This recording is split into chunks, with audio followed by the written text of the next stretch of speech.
Let's take a deeper look at the value mode when configuring history on a tag.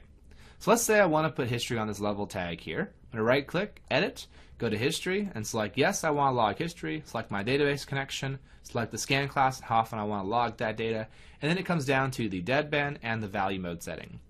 The value mode is either discrete or analog, and it dictates the type of value that the tag represents, and it will affect how the deadband is applied to the value, and also how interpolation should be performed when querying. So discrete values can take on only certain values. For example, machine state can only be on or off. It can't be half on and half off. With the discrete mode, the deadband is used to log a value anytime the value moves plus or minus the specified amount here from the last stored value.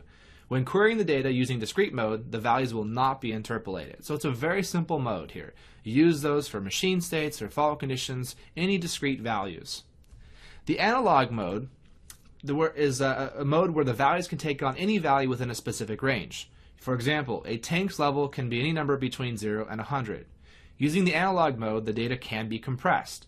The deadband value that you specify here is used more as a compression threshold in an algorithm very similar to others that are employed in different packages. Its behavior may not be immediately clear, so let me show you a graphic that explains how it works.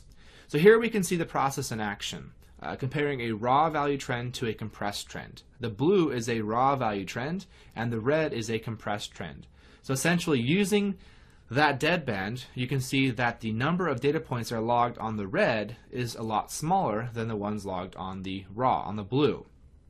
So that allows us to log the minimum number of points in the database.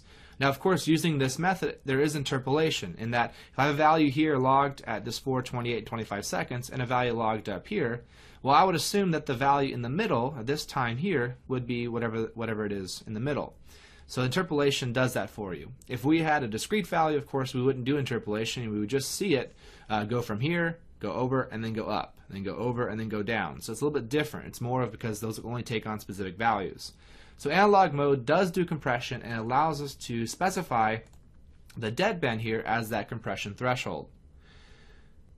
So essentially, since I'm on the level tag here, I want to make sure that the value mode is analog, and I can set my deadband to whatever makes sense. So here, 0.01 is a good deadband for a lot of analog values. That's why it's here by default. You could, of course, make it larger or smaller. The larger you make it, the less data being logged to database. The smaller you make it, the more data being logged. In fact, if you set that to 0, essentially you're turning off compression, and there'd be a lot more data being logged to a database.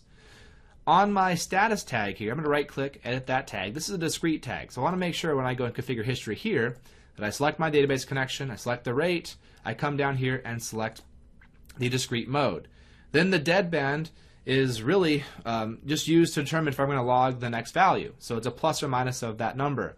So 0.01 here works for most discrete values because typically they change by plus or minus 1. So you could put a value of 1 if you wanted to. So I know this one will work. Go ahead and press OK. Now I've got history on both of these, and the settings there will dictate exactly how the system is going to work with these two different values.